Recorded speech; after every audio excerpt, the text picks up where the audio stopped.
ডেকে বলেন যে পড়াবেন, আমি সেখানে যাই। শেষ পর্যন্ত উনি মানে পড়াচ্ছিলেন না সেভাবে, আমার পোষাচ্ছিল না, মনে হচ্ছিলো আমি শিখতে পারছি না কিছু। সেই জন্য আমি ওনার কাছে যাওয়া বন্ধ করে দিই। মানে তার উপর প্রতিটা স্যারের কথা, আপনার মানে মোটিভেশন তো খুবই আমার কাজে দিয়েছে।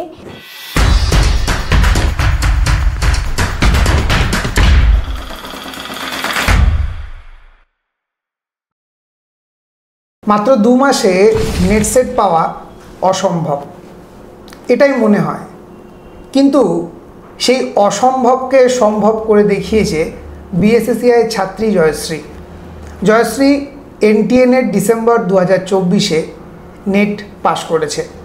তো আজকে সেই জয়শ্রীর সঙ্গেই কথা বলে নেব মাত্র 2 মাসে বিএসএসসিআইয়ের গাইডেন্সে ঠিক কীভাবে সে নেট পাশ করলো। প্রথমে জয়শ্রীকে স্বাগত জানাই বিএসএসসিআই। কেমন লাগছে জয়শ্রী?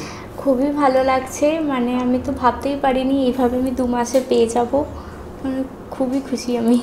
আচ্ছা, তো তোমার বিএসএসসিআইয়ের সঙ্গে মোট কথা মানে পথ চলা শুরু মোটামুটি দুর্গাপুজোর সময়, সেপ্টেম্বর অক্টোবর নাগাদ, এবং তুমি নভেম্বর আর ডিসেম্বর মোটামুটি 2 মাস বিএসএসসিআইয়ের সঙ্গে প্রস্তুতি নিয়েছো।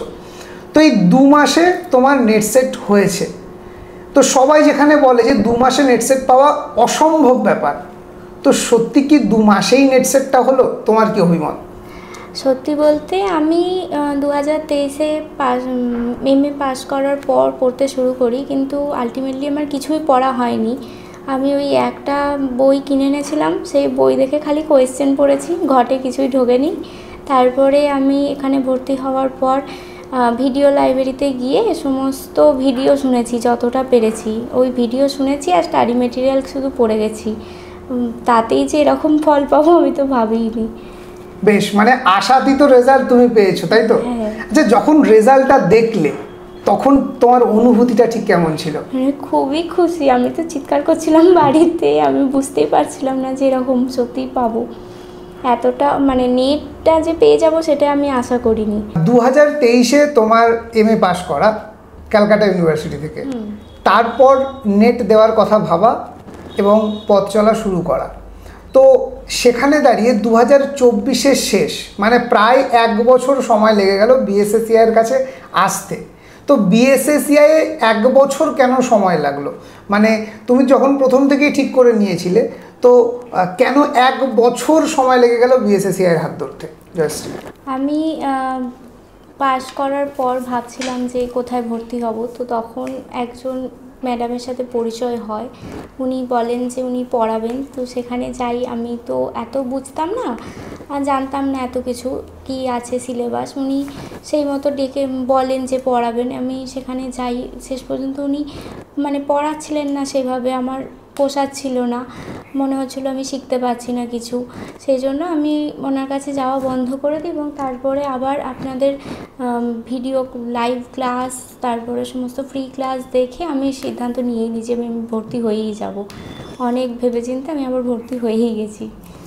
বেশ, তো প্রথমে এক জায়গাতে পড়া, তারপরে বিএসএসসিআই সুইচ করা, ঠিক আছে। তো ওই জায়গাতে কি খামতি মনে হচ্ছিল যেটা বিএসএসসিআই দেবে এটা ভেবে তুমি বিএসএসসিআই এসেছিলে? কি খামতি ছিল? খামতি বলতে সব থেকে বড় হচ্ছে কনসেপ্ট ক্লিয়ার। এটা আমার মনে হয় স্যারেরাও বলেছেন বারবার যে কনসেপ্ট ক্লিয়ার না থাকলে কিছুই করা যাবে না। আমি কনসেপ্ট ক্লিয়ার করার পরেই বুঝতে পেরেছি যে হ্যাঁ, আমি অনেকটা জানতে পেরেছি। কারণ ক্যালকাটা ইউনিভার্সিটি আমি যখন এমএ করেছি তখনও আমি মনে হয় কিছু পড়িনি। আমার এখন মনে হচ্ছে পড়াশোনা করার পর যে হ্যাঁ, আমি কিছুটা শিখলাম, অনেকটা জেনেছি প্রতিটা ক্লাস করে। ইউনিভার্সিটিতে পড়ার সময়তেও আমি মানে কিছুই হয়তো শিখতে পারিনি, ওই মুখস্থ করেছি, পরীক্ষা দিয়েছি, পাস করে গেছি, এইভাবেই হয়েছে। কেউই পড়ায়নি এইভাবে কোনো দিন, তো জানতেই পারিনি। সেই হিসেবে ফ্রি ক্লাসেই অত ভালো, তারপরে আমি ভাবলাম ভর্তি হয়েই যে ফ্রি ক্লাস থেকে আমি এত কিছু পাচ্ছি, সেই জন্য আমি আর দেরি করিনি, ভর্তিই হয়ে গেছি। আচ্ছা, তো তুমি যে আশা যে ভরসা নিয়ে বিএসএসসিআইতে ভর্তি হয়েছিলে যে আমি ঠিক এরকম কোয়ালিটির সমস্ত ক্লাস পাবো, যতটা আশা রেখেছিলে বিএসএসসিআইয়ের প্রতি, ভর্তি হওয়ার পর সেই জিনিসগুলো পেয়েছো সেভাবে? হ্যাঁ, তার থেকেও বেশি কিছু পেয়েছি আমার মনে হয়। মানে তার উপর প্রতিটা স্যারের কথা আপনার মানে মোটিভেশন তো খুবই আমার কাজে দিয়েছে। আমি বারবার শুনেছি, প্রতিটা ক্লাস করেছি, ক্লাস মিস করিনি, তার জন্যই হয়তো আজকে পেয়েছি। বেশ, তাহলে একটা বিষয় কিন্তু খুব স্পষ্ট যে নেট দেওয়ার জন্যে 5-6 বার নেটে বসতে হবে তারপরে গিয়েই নেট পাস করা যায়, এটা একেবারে মিথ। যদি কেউ কয়েক মাস খুব ভালো করে প্রস্তুতি নিতে পারে, সঠিক ওয়েতে সঠিকভাবে স্ট্র্যাটেজি মেনে বিএসএসসিআই দেখানো পথে চলতে পারে, তাহলে কিন্তু সাকসেস আসবেই। তো এখন আমি জয়শ্রীর থেকে শুনে নেব, এই যে 2 মাসে নেট পাস, ঠিক আছে, অনেকেই এখানে মন্তব্য করবেন না এই 2 মাসে কিছু হয় না, আগে পড়া ছিল তাই হয়েছে। তো তুমি তাদের উদ্দেশ্যে কি বলবে জয়শ্রী? আমার সত্যিই কিছু পড়া ছিল না। আমি পড়েছি বলতে কিছু কোয়েশ্চেন অ্যান্সার খালি বসে বসে পড়েছি, যেটা হয়তো কোয়েশ্চেন, ওই কিছু কোয়েশ্চেন আমার বেদের নর্মাল যে কোয়েশ্চেন কিছু থাকে সেগুলো মুখস্থ ছিল, কিন্তু দর্শন, স্মৃতিশাস্ত্র, মানে সংস্কৃতে যে এইসব সাবজেক্ট আছে, এত কিছু আছে, সেটাই আমি জানতাম না, না পড়লে, কনসেপ্ট ক্লিয়ার না করলে। বিশেষ করে দর্শন তো আমি কিছুই পারছিলাম না, বারবার ভিডিও শুনেছি, শুনে তবে ক্লিয়ার হয়েছে। তাও যতটা হয়েছে তার মধ্যে গিয়ে করেছি, সবটা তাও আমার হয়নি। তারপর ব্যাকরণ তো আমি করতেই পারিনি, ওইটুকু সময়ের মধ্যে যেটুকু পেরেছি করেছি, এখনও আমার অনেকটা বাকি আছে করা। বেশ, তো সেদিক থেকে দেখতে গেলে তুমি সেপ্টেম্বরের ব্যাচে তোমাকে আমরা অ্যাডমিশান করিয়েছিলাম, তো মোটামুটি আমাদের 40 to 50% সিলেবাস, 50%ও হয়নি, 40 to 50 আমাদের কমপ্লিট হয়েছে, বাকি 50% এখনও বাকি আছে। তো এই 50% সিলেবাস কভার আপ করিয়েছি আমরা, বাকি 50% তুমি কিভাবে শেষ করলে? কারণ আমরা জানি নেট পেতে গেলে মোটামুটি 70% সিলেবাস কভার আপ করে যাওয়া উচিত। তো বাকি সিলেবাসটা তোমাকে কতটা হেল্প করেছে বিএসএসসিআই, বা কিভাবে তুমি সেটা কমপ্লিট করেছো? বাকিটা বলতে আমাকে অ্যাপ তো খুবই হেল্প করেছে। আমি ওই অ্যাপ থেকেই সমস্ত রেকর্ডিং ক্লাস শুনেছি এবং তারপর কোয়েশ্চেন ব্যাংক থেকে কোয়েশ্চেন প্র্যাকটিস করে মক টেস্ট দিয়েছি। তো মক টেস্ট যখন দিচ্ছিলাম আমি পারছিলাম না, বারবার চেষ্টা করছিলাম, এইভাবে করতে করতেই আমি মানে তাও আমি ক্লিয়ার করতে পারছিলাম না, তাও মনে ভয় নিয়েই চলে গিয়েছিলাম পরীক্ষা দিতে। কিন্তু পরীক্ষা দেওয়ার পর মানে বেরিয়ে এসে মনে হলো যে প্রত্যেকবারের থেকে হয়তো এবারে কিছু আমি পেরেছি, আন্দাজে না, আমি কিছুটা কোয়েশ্চেন বুঝতে পারছিলাম, হয়তো মুখস্থ ছিল না বলে অ্যান্সার করতে পারিনি, তাও অনেকটা করেছিলাম। বেশ, আচ্ছা, তুমি একটা কথা খুব বললে যে কনসেপ্ট তুমি এতদিন কোথাও গিয়ে ক্লিয়ার করে উঠতে পারোনি, সেটা ইউনিভার্সিটি হোক বা পরবর্তী যে ম্যাডামের কাছে পড়েছো, সে কারণে বিএসএসসিআইয়ের হাত ধরা। তো তুমি ইউনিভার্সিটি বা ম্যাডামের কাছে অফলাইনে পড়েছো, বিএসএসসিআই সেখানে তোমায় অনলাইনে পড়িয়েছে। তো অনলাইনে বিএসএসসিআই আদৌ কি কনসেপ্ট ক্লিয়ার করতে পেরেছে? সত্যি বলতে অনলাইন কি অফলাইন ম্যাটার করে না, যিনি পড়াচ্ছেন তার উপর আমার মনে হয় ম্যাটার করে। যেভাবে পড়িয়েছেন আপনারা তার উপর তো অফলাইনের তো কোনো আমার মনে হয় না দরকার আছে, অনলাইন যথেষ্ট। মানে ঘরে বসে যেভাবে করা যায় ক্লাস, আমি তো ভাবতেই পারছি না। মানে পুরো আমি মন দিয়ে ক্লাস করেছি, তার জন্যই খুব খুশি আমি। বেশ, তো আমরা যখন পড়ানোর পাশাপাশি পিপিটি দেওয়া হয় প্রতিটা ক্লাসের, যেখানে সুন্দর করে শর্টকাটে পুরো ব্যাপারটা এক্সপ্লেন করা থাকে, তার সঙ্গে মাইন্ড ম্যাপ থাকে এবং তার সঙ্গে ক্লাস নোটস থাকে। তো এগুলোর বাইরে গিয়ে টেক্সট পড়াটা কতটা জরুরি সে বিষয়ে কি স্যাররা তোমাদেরকে জানিয়েছিলেন?